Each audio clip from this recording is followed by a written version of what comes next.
It's Friday. It's totally Friday. 100%. It's 100% Friday. I'm wearing what I wore on Wednesday and Thursday. So excited.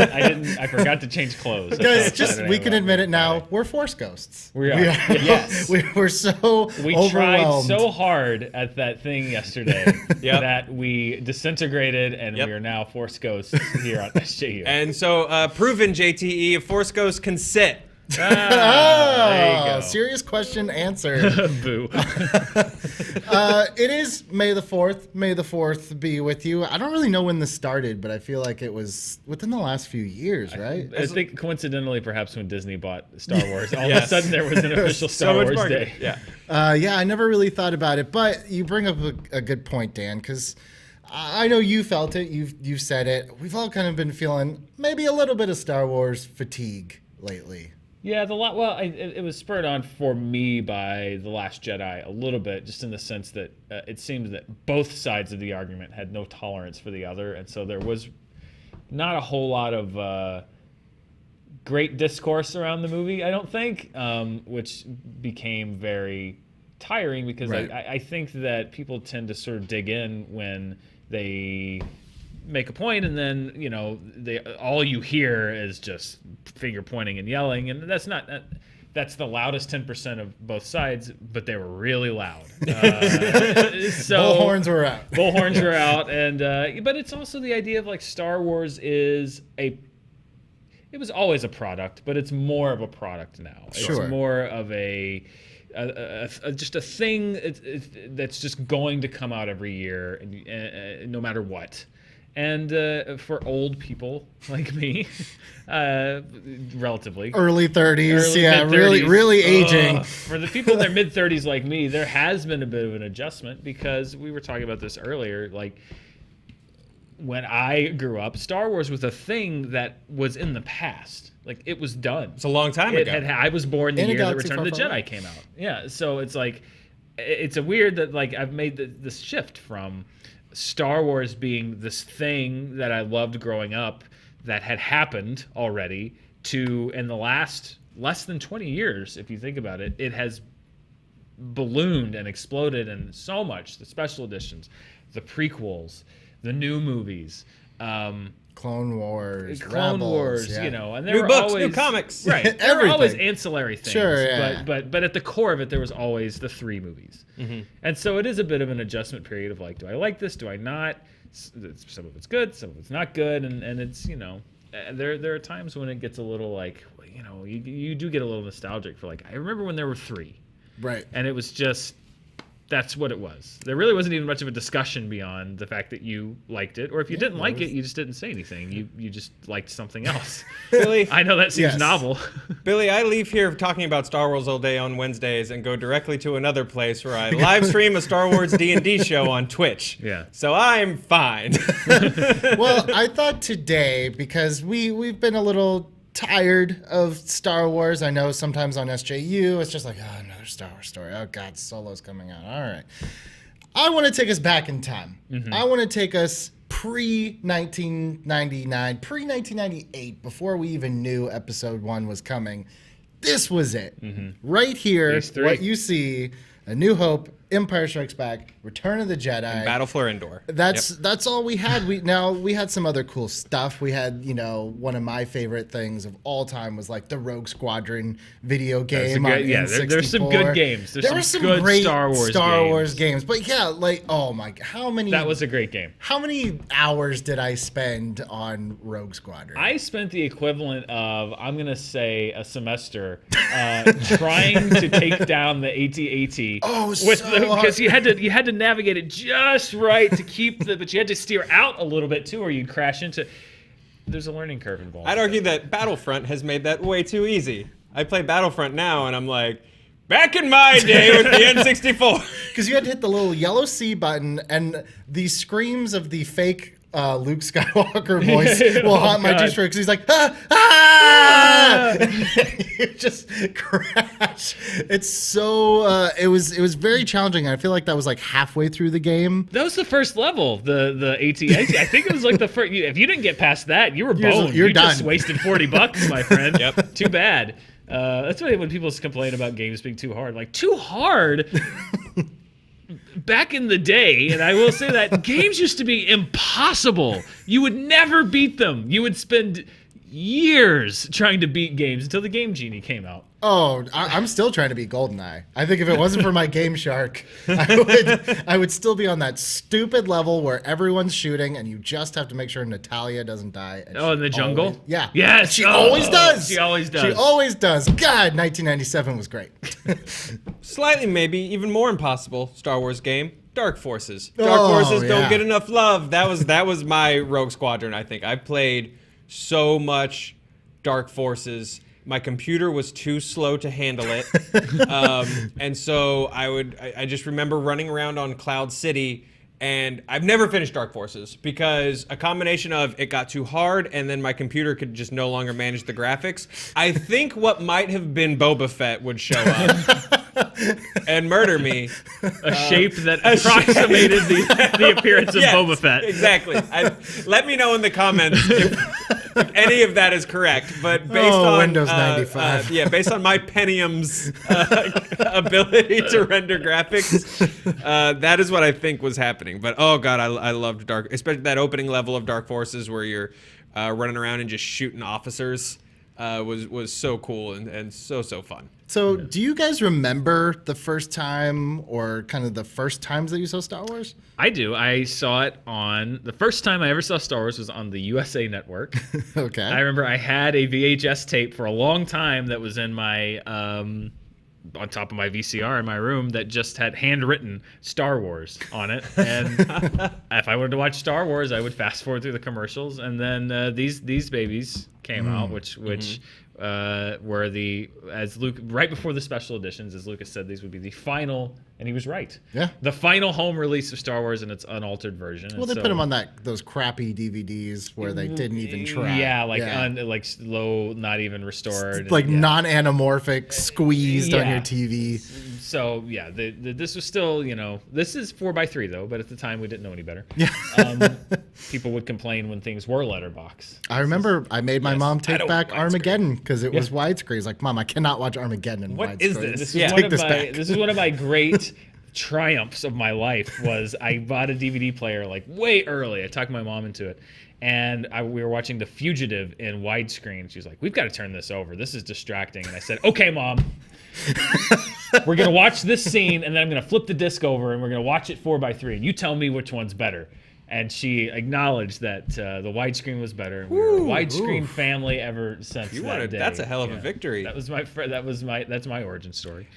Anyway, I don't remember a time where I hadn't seen the movies. I think Jedi came out like 2 years after I was born.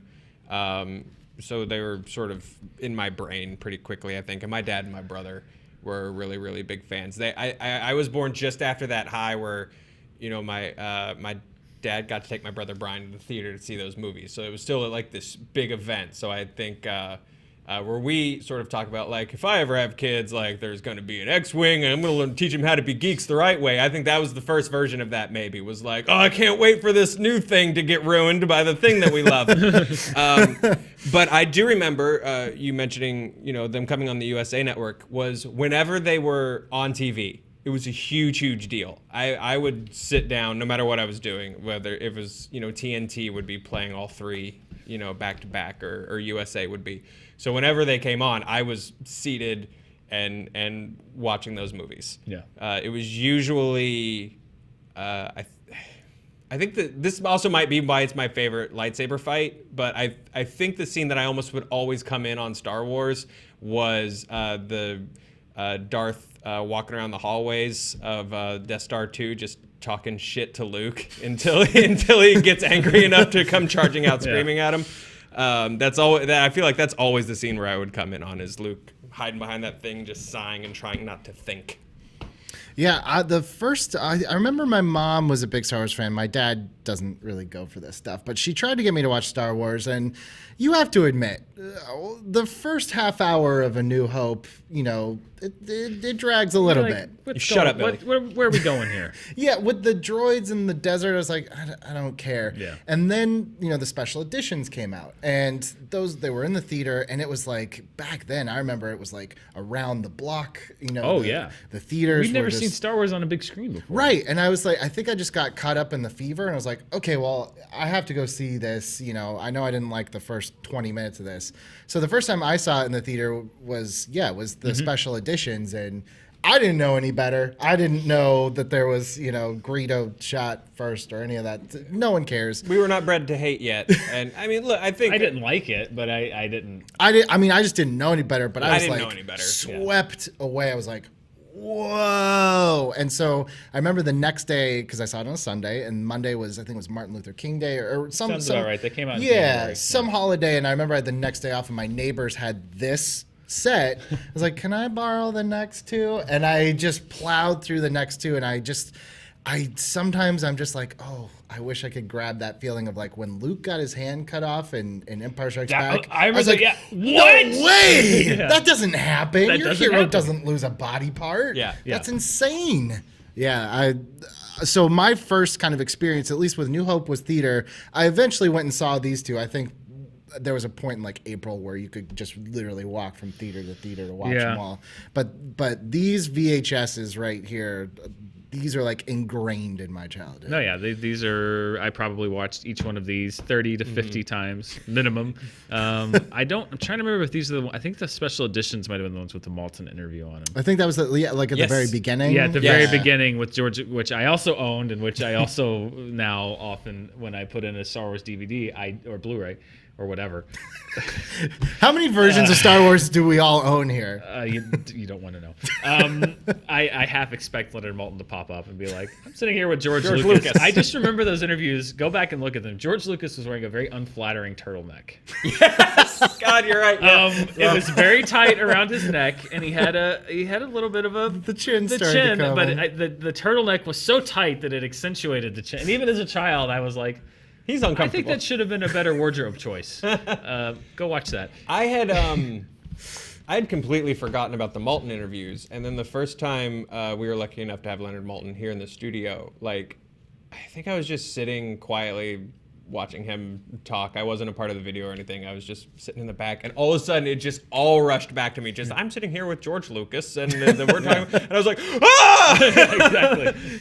Did you guys ever see? I remember, this was a time too, like I didn't have internet yet around like 97, 98. We just didn't quite have it yet. But I was like, I got to get my hands on anything Star Wars else I can. I remember going to Blockbuster and they had this video and it was from Star Wars to Jedi. Yes, from and Star Wars to Jedi. Yeah, that's right. And I think I rented that at least 7 or 8 times. It was essentially a special feature before there were special features. It was an additional supplement that they sold that was like behind the scenes of the making of Star Wars. It was mostly Return of the Jedi, but they did cover like the. But I remember there was a shot, and I think they've used it subsequently a lot in special features. But it was like the surface of the Death Star from the trench run, and it's just some guy in a truck, and he's just driving past a little firecracker, and I was like, "This is how you make movies? That's so cool! This is amazing!" Yeah. Owning these is where I know that the way I watched movies and absorbed nerd stuff changed, because my appreciation before was like very surface, and here's the main characters and I sure love them, and oh, Luke's swinging off a thing. But once I had these and I was watching these movies every day because I was a very sad, lonely boy. Such great. That's when I started.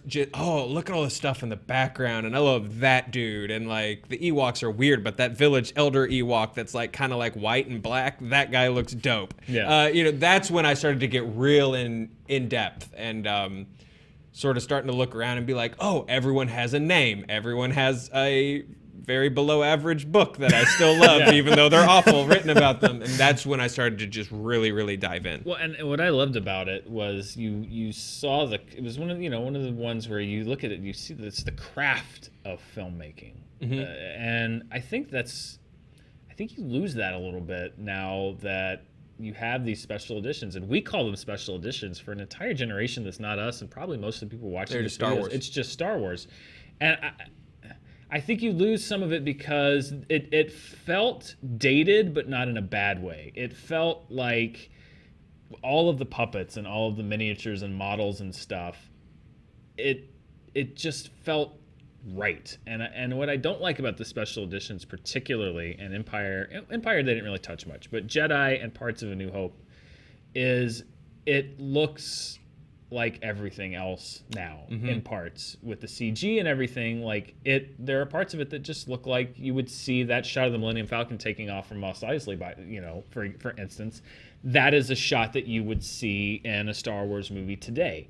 And I think you lose some of that, and I know a lot of people say, like, well, stop clinging to only what you liked when you were a kid. Sure. But I think as a film fan, I miss that some of the aesthetic of the time and place where it was made, of the technology when it was made, the capabilities that they had when it was made.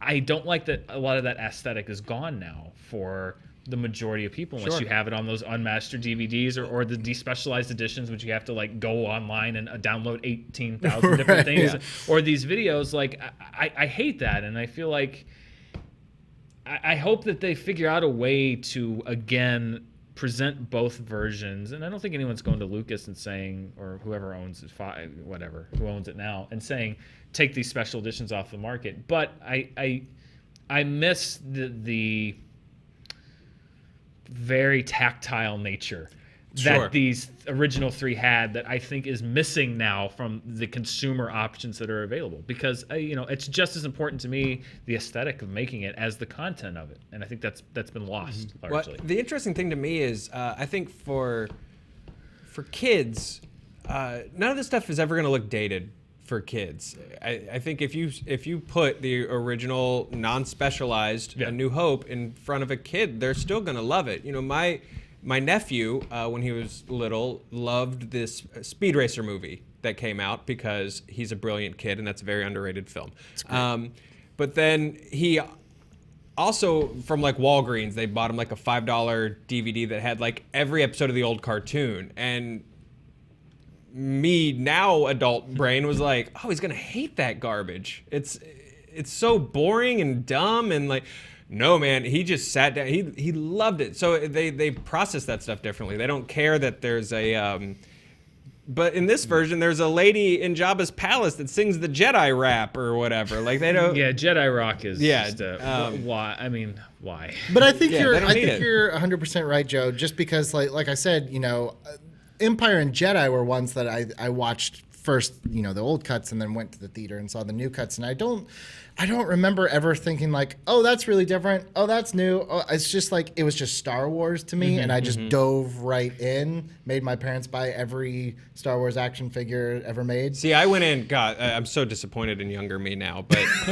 I went in like, what? The master returned to his films and has added new things I can put my eyes on, because I've looked at all of this so many times, but now it's going to be so I went in pumped. Like I saw New Hope, the special edition in theater, and I was like, that's a thing, that's different. I'm so disappointed in that boy. But to us at that time, it was like an alternate version. It was like, hey, here's this movie you love with all this new stuff, and you could watch it and be like, oh, that was cool. Like there are some things that I think are legitimate improvements, and then there's some things that are just like the Greedo thing. Again, like if you see it now on Blu-ray, that's version 6. Right. The original version was awful. Yes. So bad. It had his head moved. It was like all jittery and stuff. The Jabba that is in Jabba the Blu-rays now is 5 times better than the Jabba it's that still was in. bad. And it's still bad. Go on YouTube and find the special edition Jabba if you haven't seen it, because it's horrifying. Awful. It is really, really bad. I do wonder because there is some legitimacy to saying like, well, you're just nostalgic for the Star Wars that you had when you were a kid. Obviously, Yeah, that's how it works. But there is legitimately a difference between the generation today with Star Wars and our generation. Like I said before, for us growing up, Star Wars was a thing that existed that in filmic form, not as a video games and ancillary form, novels, comic books, but in film form was finished and done, and you weren't going to get any more. yeah. And I think a lot of our love was tied to that. You had That's why we love those books so much. Those are the only new Star Wars things It we're built gonna get. on things, and if you didn't like it, whatever. It's just. Did a you book. have a 7, 8, and 9 like in your head? What it would have been? What they did afterwards? I think I'd always sort of. Well, there was always the the fan, even not as a fan of the extended universe. It had penetrated through the consciousness of the Star Wars fan that Darth Vader became Darth Vader by falling into a volcano. Right. So there was always the thing of like, oh, how'd that happen? And then, I think there was always that dream of like, what would happen with Luke Skywalker? Like, but it wasn't like I have to see that right now. It's just kind of this thing of just like, because the story ended. The Empire was destroyed. He turned Darth Vader back. He was a Jedi. Han and Leia got together. Everyone was happy. Right. I mean, the Well, story concluded. So there was always like, I wonder, but it was never like I have to see it. I had a few of my brothers. I inherited some of my brother's action figures, and I would continue. There we go. Love those Power of the Force. So figures. I would continue my my post-Jedi story. I had at a Star Wars game on our. We didn't have Nintendo, but we had a Commodore 64. And so I had like this floppy disk Star Wars game. I would put that in and just leave it on the menu with like the MIDI. Yep. Like, and I had 2 Gamorreans, Bosk, a Lando, and then it was just like the red droid. R2, R4, the one that is force sensitive, and that's why it exploded. So that R2, the one that blew up inside of it. It's like R5, D4 or something. Yeah, those are the motivator. Those were the toys that I had, and so those were my resources. And so I had a very, as a kid, a very very niche Episode 7. talk about Bosk and these 2 Gamorreans that like escaped Jabba's palace. Just to a repeat of like I mean, I did a very similar thing because I had all the Star Wars toys, but what kind of bugged me as a kid was like, I was like, well, now they have to integrate with Batman and all of them that I have. It's a but they were so much smaller. tiny. So my storyline solve was like, well, there's a virus in space that made everyone from Star Wars smaller. And then I was so mad. That's great. A couple of years later when I was like, oh, Star Trek Enterprise totally ripped me off with the virus that changed the Klingons. They totally stole my idea. But yes, everyone in the Star Wars universe had a virus that made them about 3 inches smaller than every other. That is and brilliant. Some of them wouldn't stand up because the power of the Force Han Solo figure his did leg not. is, His leg these are his feet. Yeah, like, his feet, and one leg was like 30% shorter than the other. You had to have like a wide stance to stand, which is very strange. I think it was like my second week working here, and we were working through something, and then none of these folks are here anymore, but a producer from another channel like popped in with a flash drive and was like, you guys want the original Star, like the despecialized editions? I got them. And apparently someone had come in to interview with a job, and it came up in conversation that they happened to have them on a drive. And so one of the people in the interview was like, hey, do you mind if I put this on my laptop? And was just running full speed to everyone in the office. It was. To be like, I got them. But it was... so we put them on, and I remember we gathered around Spencer's laptop, and the first thing we watched was Han just murking Greedo. I hadn't seen, I don't know, since I was like 8. I hadn't seen it in years. So that was a cool day. That was a legitimately like just sad, nerdy, like cool day. Well, and I think that it shows again the difference between George Lucas and the Force and the Disney thing. And I'm sure George like the whole thing behind Greedo shot first was that George Lucas was like, well, Han Solo wouldn't murder somebody. He wouldn't murder someone in cold blood. So the thing was like Greedo shoots and then Han shoots him. And then cut to The Force Awakens with that big Rathtar sequence where like Han Solo punches a guy, runs, stops, turns back, grabs the guy by the lapels and throws him in the monster's mouth. It's like we went through Han shot first, Greedo shot first, t-shirts, maybe the first big internet debate ever. Cut to 20 years later, and Han is just cold-bloodedly murdering people Han threw left first. and right. Han threw first. Do you think it's going to be, I think, as we address the future, because I'm sure people like to hear us reminisce, but I do wonder if there's going to be a substantial difference between, 20 years from now, or whatever the version of us is 20 years from now. Do you think if they're Star Wars fans, do you think it'll be different for them in the sense that like it's a continuous thing for them? It's on television all the time. There's movies coming out every single year. There are big, huge video games coming out every single year. These 3 movies are one part of what will by that time be an 18, 20, 25, 30 movie franchise. Do you think it'll be different for them, or will they love Star Wars just as much, but in a different way than we love it? I think about this a lot too, because I a lot of times, my sister has a niece and she's 5 years old and she just went to a Star Wars party.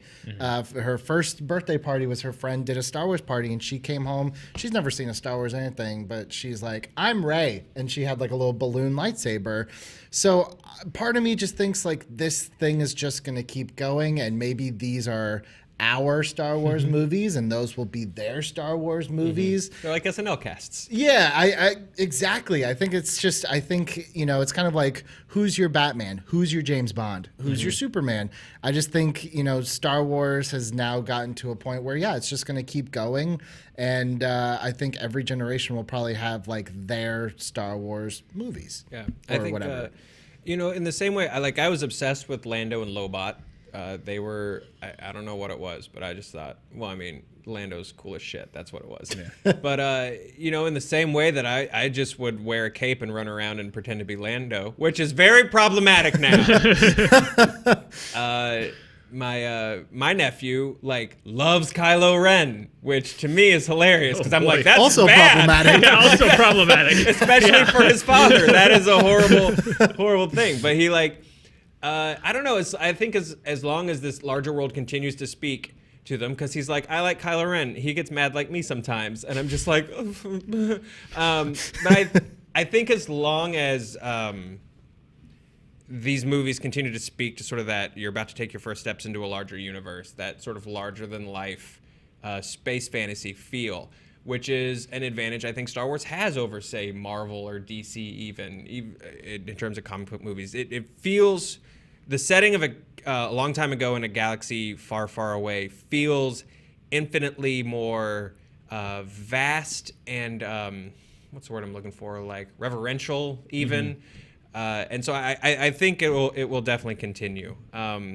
Especially for younger generations. As older fans, I think it's what we decide to plug into and what we decide to look at and like.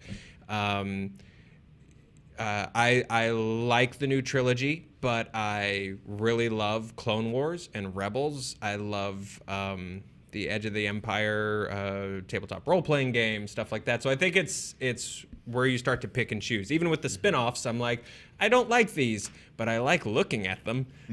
I sure do like Stormtrooper, Train Trooper on a winter planet in Han Solo. Well, like that movie? I don't know, but that Stormtrooper looks cool as shit. So yeah. I think people will obviously still like Star Wars. I think, for me, it'll always be, maybe it's just because you get older and things change, and that's just the natural part of life. But there is a purity to these 3 movies being the story. Yes. That a certain slice of people will understand that will never be that way. It's not even so much I wish it would go back to that way. It's like I wish I could do I'm going to cross genres now. I wish I could do a mind meld or cross franchises and kind of I just think it was such a unique thing to have a complete story and that was it. And I just wish that the generations could just know what that was like, just experience that Star Wars was this story. It was done. And it was done, and I'm not saying it was better, but there's a certain uniqueness to that you lose, and that's going to be lost to everybody but us, and we're the only ones that are going to experience it. By the way, it's not just Star Wars, that's everything. That's the world. Things were a certain way that I remember, and you'll never know it, and that's why we do things like this. Is like I think there are pitfalls to the new stuff. I think that there's some things, like in my personal opinion, Rogue One, that aren't necessary, but enhance the mythology of Star Wars. That's my personal opinion. But I think there will always be this kind of melancholy thing of, like, I remember when it was just this and it was amazing and it was great. Right. And I wish I could just impart that feeling. Sure. To the new generation. I think even just sitting here today and like looking at these covers and looking at the pictures of Rogue Squadron and the toys and the micro machine heads that would end up being a planet when you opened up Darth Vader. Yeah, the best thing. I think just looking at all these things, and I feel something in me like this is a part of my DNA, and I just don't think that's ever going to go away. So like, whatever happens with Star Wars, it's going to happen. It's clearly going to move on without us. It doesn't need us really anymore. It's its own thing. But the fact that I still kind of get that feeling, like, I'm glad that I lived in the time that I did, and I'm sure it was even better if I was like around from the very beginning. But I feel like I hopped on the train at a good time. Yeah. I think we did too. There was something about by the time we hopped onto Star Wars, the fact that it was just made in the 70s, and that's why everything looked like that, from the costumes to the sideburns. Like the 70s style was already gone. So there was something that even played even more into these movies feeling like they belonged to a completely different world. Because we didn't see all that stuff around us. A guy that might have seen it in 77 probably walked out and was like, oh, hey, we all look like X-Wing pilots. That's great. Exactly. But to us, it was just this distant like time and place. So it immediately just took this mythic hold, I think, for us, these just 3 movies. And if you wanted to read Courtship of Princess Leia, you could. You shouldn't. Yeah. But I'm sure we could gush for days and days and days, but it's kind of nice to just talk about the fun times of Star Wars and not have to worry about all the other drama. Yeah. I would say the one thing that I wish I could actually just like take and just throw into people's minds was when I was a kid on the playground, you would pick, what are you going to play today? Some days it'd be Ninja Turtles, and some days it'd be Batman, and some days somebody's like, do you want to play Star Wars? We had to make, this is what we had to do. Back in the ancient times, you made up your own stories with your friends on the playground, and then you acted them out. Anyway, but when somebody said, I don't like Star Wars, you would just say, okay, and then you would play something else. So that would be my wish to the fandom in general, and I'm certainly guilty of it. I know with Last Jedi, my frustration was never... It was a little bit with the movie, but more with the reaction around the movie. I wish that is the lesson that we could learn, and that I hope, if you take anything away from today, my advice would be, if somebody doesn't like Star Wars, just play something else. You don't have to fight about it. I agree. I think I don't think Star Wars needs to change at all, but I think the way that we communicate our love for this dumb crap that's so incredible could use some tweaking. Yeah. There you have it.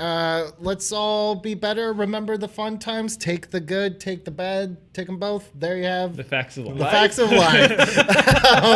May the 4th be with you all. Thank you guys so much. We'll see you Monday.